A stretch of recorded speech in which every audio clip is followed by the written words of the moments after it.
Hırvatistan'daki iktidar ortaklarından Vatan Hareketi geçtiğimiz günlerde Bosna Hersek'teki Hırvatların siyasi konumunun güçlendirilmesine ilişkin bildiri yayımlayarak bu bildiriyi tartışılması için resmen Hırvatistan Meclisi'ne sundu. Ne var bunda dediğinizi duyar gibiyim. Şöyle ki bu bildiride Bosna Hersek'in egemenlik ve toprak bütünlüğüne alenen bir tehdit ve ülke içinde Zagreb'in talimatlarını dinlemeyenlere de şantaj var. Avrupa Birliği üyesi Hırvatistan'ın Bosna Hersek'in Avrupa Birliği yolunu tıkaması talep ediliyor mesela. Zaten karmakarışık siyasi sistemi olan Bosna Hersek'in içinde Hırvatlara ait özerk bir bölge isteniyor. Kısacası isteniyor da isteniyor. Peki ama bu talepler ne kadar riskli? Zaten kırılgan bir yapıya sahip Bosna Hersek'in istikrarı tehdit altında mı? Bugünkü içeriğimizde Hırvatların ve Sırpların yeni olmayan Bosna'yı bölme planlarını, gelen tepkileri ve bu eylem ve söylemlerin olası etkilerini anlatmaya çalışacağım. Hazırsanız 10-10 başlıyor.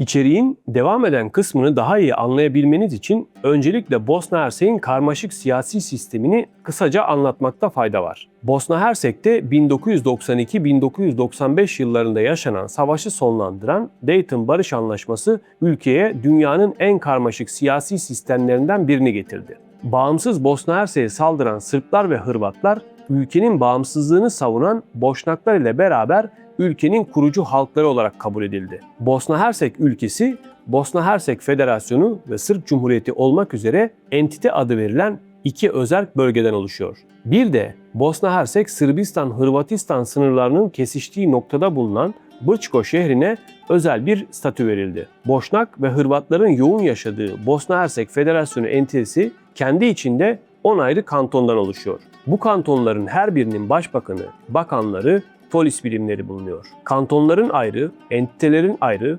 devletin ayrı hükümetleri var yani. Tam bir yetki karmaşası. Ülkenin devlet düzeyindeki en üst kurumu ise bir Boşnak, bir Hırvat ve bir Sırp üyeden oluşan Üçlü Devlet Başkanlığı Konseyi. Genel seçimde seçilen bu üç isim 8 ayda bir dönüşümlü olarak konsey başkanlığı görevini de icra ediyor. Sonra bir de yabancı ülkelerin büyük elçilerinin oluşturduğu Barış Uygulama Konseyi var ki bu konseyde ülkedeki seçilmiş liderleri görevden alma ve yasa çıkarma gibi geniş yetkileri bulunan yüksek temsilciyi belirliyor. Çok detaylara girmeden en basit şekliyle anlatmaya çalıştım.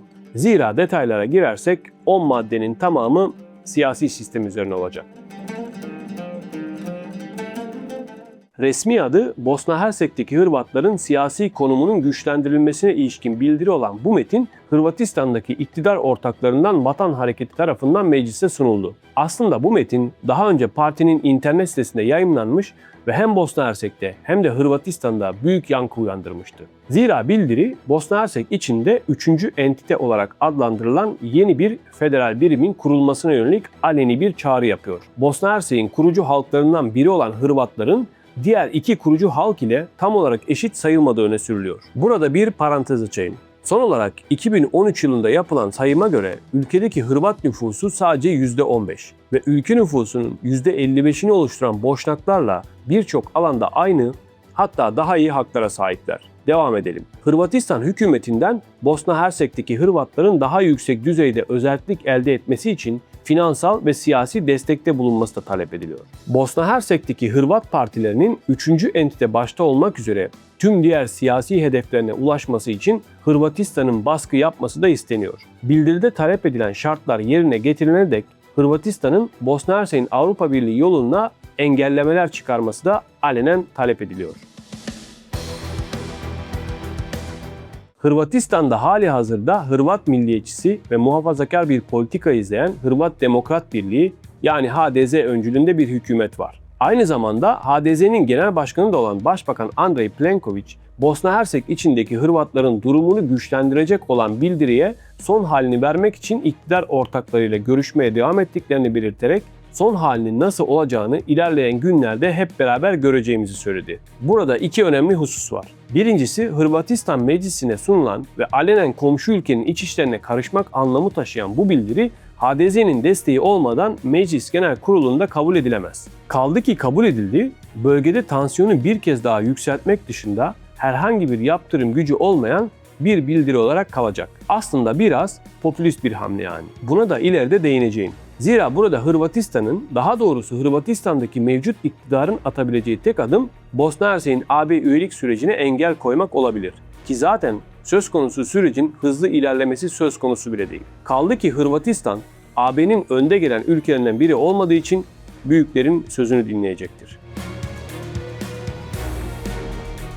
Birinci maddede de bahsettiğim gibi Bosna Hersek'in en üst devlet kademesinde 3 üyesi bulunan bir devlet başkanlığı konseyi var. İşte bu konseyin Boşnak ve Hırvat üyeleri Bosna Hersek Federasyonu içindeki kayıtlı seçmenler tarafından seçilirken Sırp üye ise nüfusun büyük çoğunluğu Sırp olan Sırp Cumhuriyeti yani Eres entitesi içindeki seçmenler tarafından seçiliyor. Ancak son 2 dönemdir Željko Komšić'in konseyin Hırvat üyeliği görevine seçilmesi işte bu milliyetçi ve muhafazakar Hırvatları oldukça rahatsız ediyor. Zira Komšić, Bosna'daki savaşta Boşnakların ve ülkenin bağımsızlığını savunan diğer insanların yanında kalmış, yaptığı katkılar nedeniyle altın zambak nişanına layık görülmüş bir isim. Dolayısıyla Boşnakların da sevdiği bir isim. Komšić'in 2 dönemdir Boşnakların da oyları ile konseyin Hırvat üyeliğine seçilmesi, Hırvat savaş suçlularını kahraman olarak gören diğer kesimi rahatsız ediyor.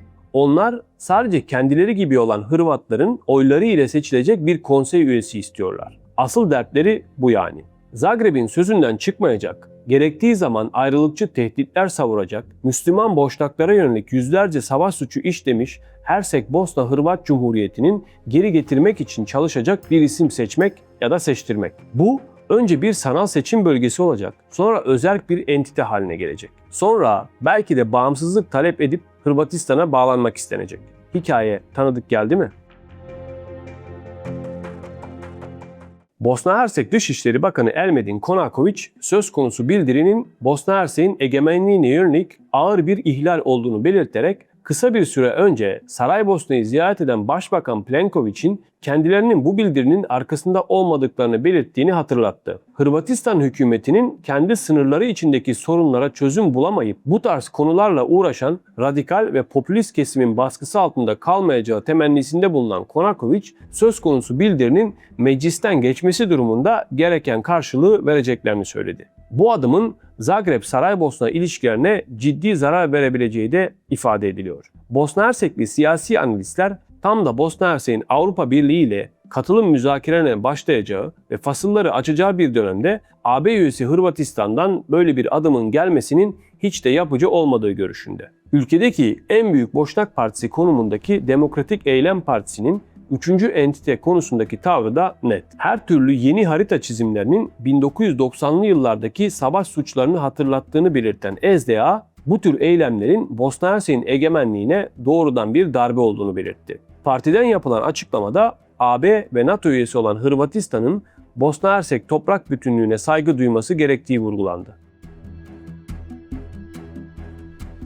Hem içeriden hem de dışarıdan gelen sert tepkilerden sonra Vatan Hareketi Başkanı Ivan Penava'nın Zagreb'te bir basın toplantısı düzenleyerek yanlış anlaşıldığını söylemesi de dikkat çekti. Komşu ülkeleri olan Bosna Hersek ve içinde yaşayan Hırvat halkına yönelik niyetlerinin son derece adil ve iyi olduğunu savunan Penava, Bosna Hersek'teki Hırvatların seçimlerde mağdur edildiğini ve bu bildiriyle amaçlarının bu mağduriyete son vermek olduğunu savundu. Penava, bildiride yer alan ve 3. entite olarak adlandırılan federal birimin bölgesel değil, tamamen sanal olduğunu dile getirse de hazırladıkları metinde söz konusu bölgenin sanal olduğuna dair herhangi bir ibare yer almaması dikkat çekti. Aslında nüfusları sadece %15 civarında olan Hırvatların derdi, daha önce de söylediğim gibi Üçlü Devlet Başkanlığı Konseyi'nin Hırvat üyesinin kendileri gibi ayrılıkçı Hırvat milliyetçisi bir isim olması. Son 2 dönemdir Boşnakların da oyları ile bu göreve seçilen ılımlı Hırvat siyasetçi Željko Komšić her ne kadar 2 dönem kuralından dolayı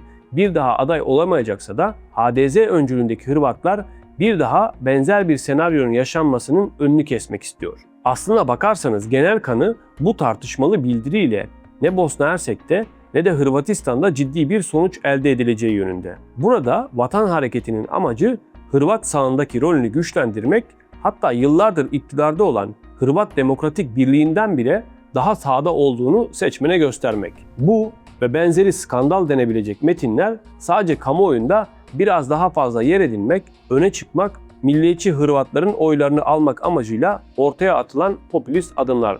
Bölgede sık sık benzer hamlelere rastlamak mümkün.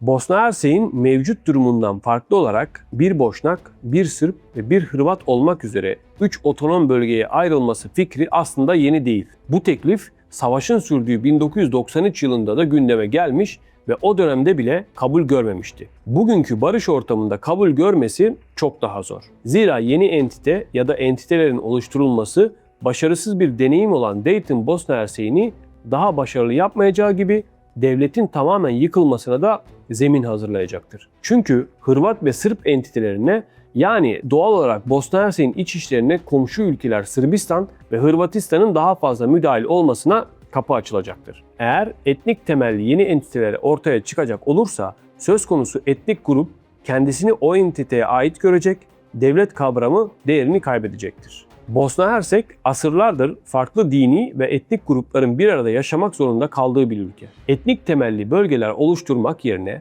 tüm etnik ve dini grupların devletin kimliğine entegre edilmeleri için gayret gösterilmelidir. Bunun için yapılacak öncelikler arasında belki de ilk sırada Bosna Hersek'in Avrupa Birliği'ne üyelik sürecini hızlandırmak geliyor. Zira AB'ye üyelik Sırp, Boşnak, Hırvat ve diğer halkların da mutabık kaldığı bir husus. Ve AB üyeliği etnik gerilimleri büyük oranda azaltacak, daha sağlıklı bir Bosna Hersek toplumu oluşturulmasına katkı sunacaktır.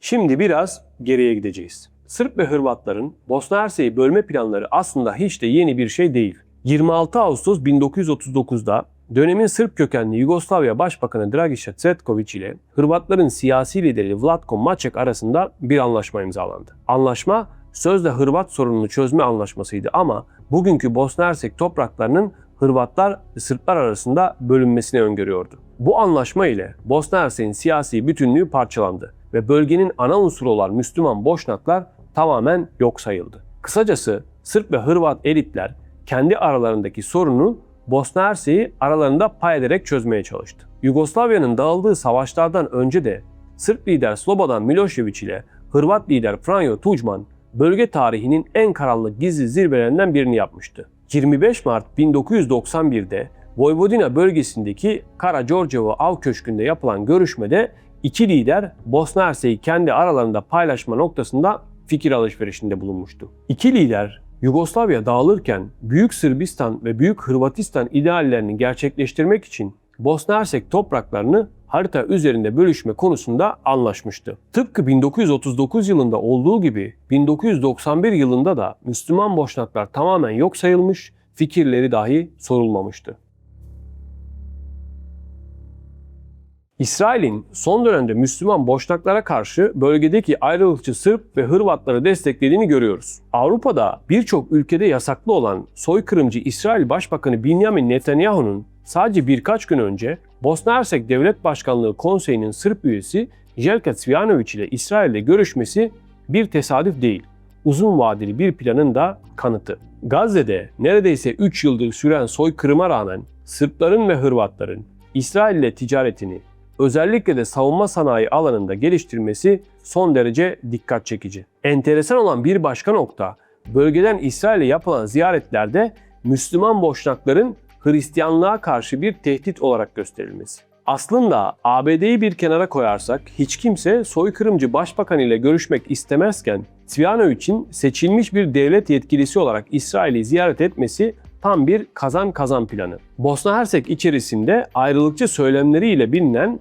Milorad Dodik'in devlet kademesinde hiçbir görevi kalmayınca Sırplar ikinci lider olarak Cvijanović üzerinden bu ayrılıkçı planlarına uluslararası destek arıyor. Bunu İsrail'in finanse ettiği lobi şirketleri üzerinden yapıyor ve maalesef başarılı da oluyorlar. Hırvatların İsrail yakınlaşmasını da unutmayalım. Bu yakınlaşma Mostar'daki Batık Alüminyum isimli fabrikanın Siyonist iş adamı Amir Gross Kabiri'ye satın alınması ile daha da güçlendi. Filistin devlet olmayacak, İsrail avlanmaya devam edecek tweet'i atan bu iş insanı bugün Mostar'daki Hırvat futbol takımı Zrinski'nin ana sponsoru ve başkan yardımcısı. Kabiri'nin Bosnalı Hırvat lider Dragan Čović ile yakınlığının yanı sıra ayrılıkçı Sırp lider Milorad Dodik ile yakınlığı da biliniyor. Yahudi iş adamının kendi etki alanını arttırmak için seçtiği bu iki isim çok dikkat çekici. Öte yandan Kabiri'nin Amerikan-İsrail Kamu İşleri Komitesi'ne verdiği açık destek de endişe verici. Bu komite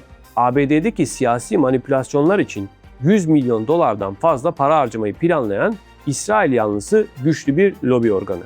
Bu bağlantı bile Kabiri'nin sadece yerel bir siyasi oyuncu olmadığını, aksine Bosna Hersek'i kapsamlı sonuçlar doğurabilecek siyasi yöntemler için bir deney alanı olarak kullanan potansiyel bir nüfuz ajanı olduğunu ortaya koyuyor. Dayton Barış Anlaşması'nın getirdiği karmaşık siyasi sistem birçok kesim tarafından Bosna Hersek'e giydirilmiş bir deli gömleği olarak değerlendiriliyor. Peki ama bu deli gömleğini çıkarmak mümkün mü? Şu aşamada zor, hatta imkansız. Ama bazı anayasal reformlar ile karmaşık sistemi basitleştirmek, insanlara daha huzurlu ve güvenilir bir ortam sunmak mümkün olabilir. Tabii burada en önemlisi iyi niyet. Ama o da şu anda Sırp ve Hırvat tarafında pek yok. Boşnaklar ise bölündükçe bölünüyor. Tabiri caizse birbirini yiyor. Neden mi? Öncelikle Bosna Hersek'te Ekim ayında genel seçim var. Yani herkesin bir koltuk mücadelesi var. Bu seçimde Üçlü Devlet Başkanlığı Konseyi'nin üyeleri de seçilecek. Seçim kampanyaları ya da atışmaları çoktan başladı bile. Ama zaten kontenjanlar etnik anlamda ayrıldığı için bu sefer Sırplar Sırplarla, Boşnaklar Boşnaklarla atışıyor. Hırvatlar bu konuda daha rahat. Zira Hırvat Demokrat Birliği'nin yani HDZ'nin Bosna Hersek'te ciddi bir rakibi yok. Bosna'da savaşı sonlandıran Dayton'un getirdiği sistem aslında kimseyi memnun etmiyor. Ama Bosna Hersek'in kurucu halkları bu sorunlara ortak çözüm bulmak yerine hepsi kendisini kayıracak çözümler öneriyor. Ve halının altına süpürülen sorunlar aradan çok geçmeden yeniden etrafa saçılıyor.